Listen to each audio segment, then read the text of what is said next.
இன்னைக்கு நம்ம பார்க்க போகிறது 12 விதமான பஜ்ஜி எப்படி செய்யலான்னு. Hello friends, welcome to kitchen to plate. வாங்க வீடியோக்குள்ள போகலாம். தேவையான பொருட்கள்: பருப்பு, பைத்தம்பருப்பு, உடைச்ச கடலை, காரப்பொடி, உப்பு, பெருங்காயம், வாழைக்காய், சௌ, தக்காளி, பீர்க்கங்காய், குடமிளகா, கோஸ், கத்திரிக்காய், வெள்ளரிக்காய், பஜ்ஜி மிளகாய், உருளைக்கிழங்கு, வெங்காயம், சுரைக்காய், வெண்ணெய், கார்ன்ஃப்ளவர் மாவு,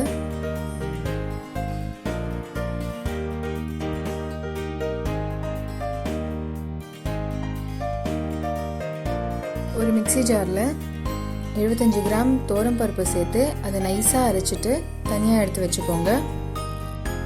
பருப்பு அரைய லேட் ஆகும், மிக்ஸி ஜார் சூடாகும், அதனால அதை பல்ஸ் பண்ணி மெதுவாக அரைச்சிக்கோங்க.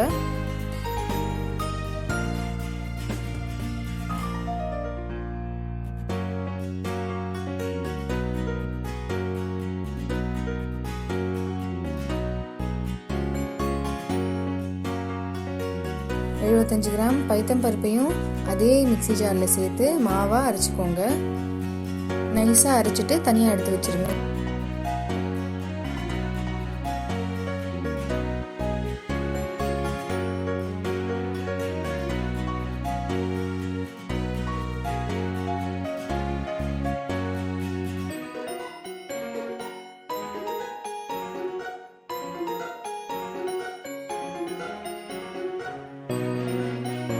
அதே மாதிரி ஒற்றைக்கல்லையும் 75 கிராம் இதில் சேர்த்துட்டு நல்லா நைஸாக அரைச்சிக்கோங்க.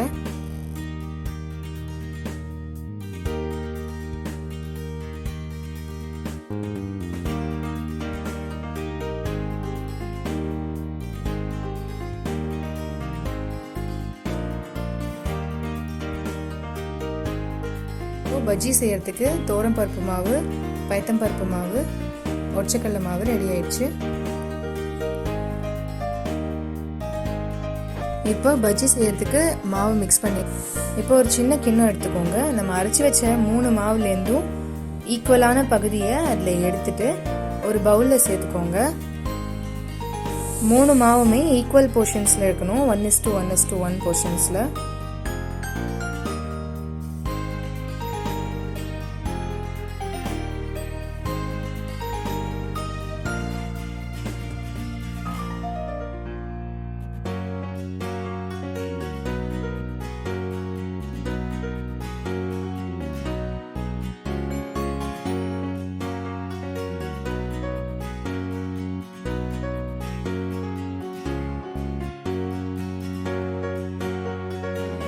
மாவெல்லாம் சேர்த்ததுக்கப்புறம் 1 டேபிள் ஸ்பூன் காரப்பொடி, 1 டீஸ்பூன் உப்பு, கொஞ்சமாக பெருங்காயம் தண்ணியில் கரைச்சி இதில் சேர்த்துக்கோங்க. எந்த கப்பால் எல்லாத்தையும் அளந்தோமோ அதே கப்பால் 1/2 கப்பு கார்ன்ஃப்ளவர் மாவு இதில் சேர்த்துக்கோங்க.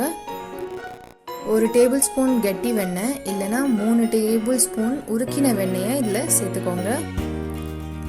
இப்போ கை போட்டு எல்லாத்தையும் பெரட்டிக்கோங்க. நல்லா மிக்ஸ் ஆகணும்.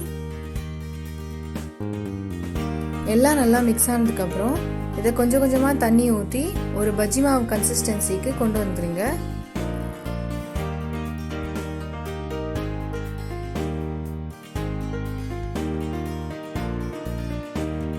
இப்போ நம்ம காய்கறியெல்லாம் நறுக்க ஆரம்பிச்சிடலாம். ஃபஸ்ட்டு நம்ம கத்திரிக்காய் எடுத்துக்கலாம். கத்திரிக்காவை ரவுண்டாக கட் பண்ணிக்கோங்க. கத்திரிக்காய்க்கு தோல் சீவணும்னு அவசியம் இல்லை, அப்படியே கட் பண்ணிக்கலாம். அடுத்தது வெள்ளரிக்காவை கட் பண்ணிக்கலாம்.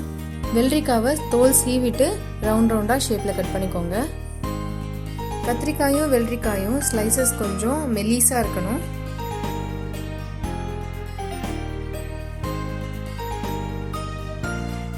அடுத்தது நம்ம தக்காளியை ஸ்லைஸ் பண்ணிக்கலாம். தக்காளி கொஞ்சம் குண்டா இருந்தா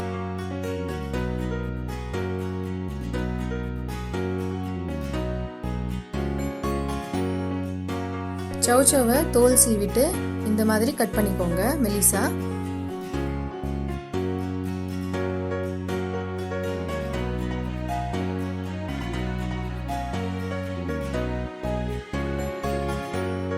சொரக்காவையும் தோல் சீவிட்டு இந்த மாதிரி கொஞ்சம் குண்டா கட் பண்ணிக்கோங்க.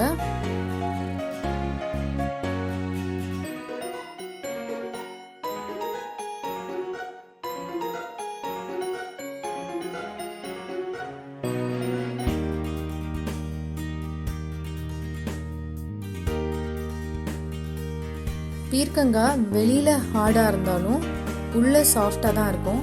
ஸோ அதை கொஞ்சம் திக்காக கட் பண்ணிக்கோங்க.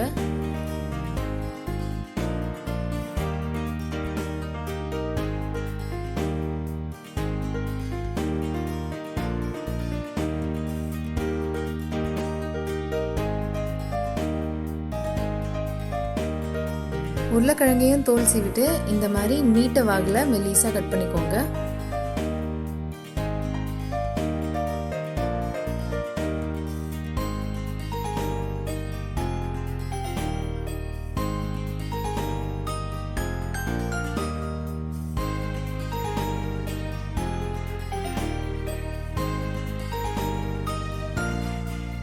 அதே மாதிரி குடமிளகாயையும் ரவுண்ட் ரவுண்டாக கட் பண்ணிக்கோங்க.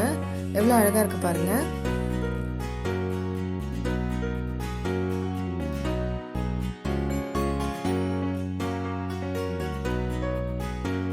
வெங்காயத்தையும் தோல் எடுத்துட்டு இந்த மாதிரி ரவுண்ட் ரவுண்டாக கட் பண்ணிக்கோங்க.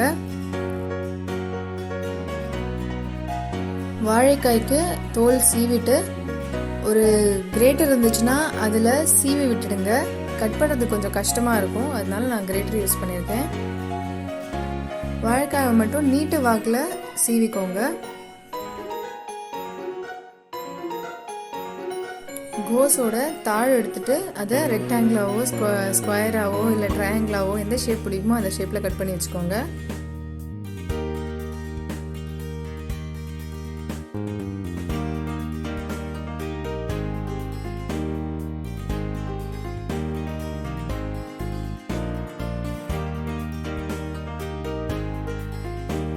பஜ்ஜி மிளகாயை நடுவில் ஸ்லைஸ் பண்ணிக்கோங்க. இப்போ எல்லா காய்கறியும் கட் பண்ணி ரெடியாக இருக்கு.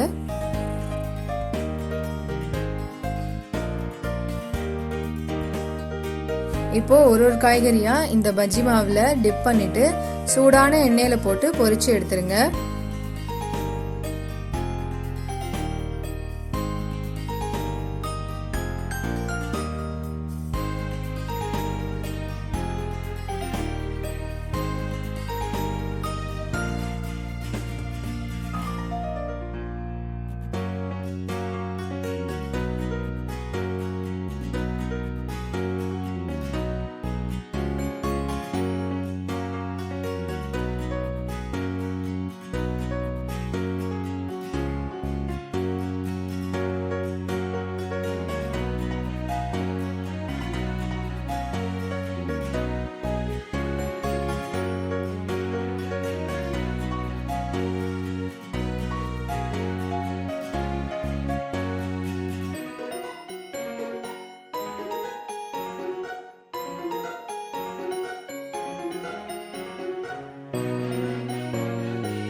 சுவையான 12 விதமான பஜ்ஜி ரெடி. இந்த ரெசிபியை ட்ரை பண்ணி பார்த்துட்டு எப்படி வந்ததுன்னு எங்கள் கமெண்ட் செக்ஷனில் சொல்லுங்கள். பிடிச்சிருந்தா எங்கள் சேனலை சப்ஸ்கிரைப் பண்ணுங்கள், அப்படியே ஃப்ரெண்ட்ஸோடையும் ஷேர் பண்ணிடுங்க.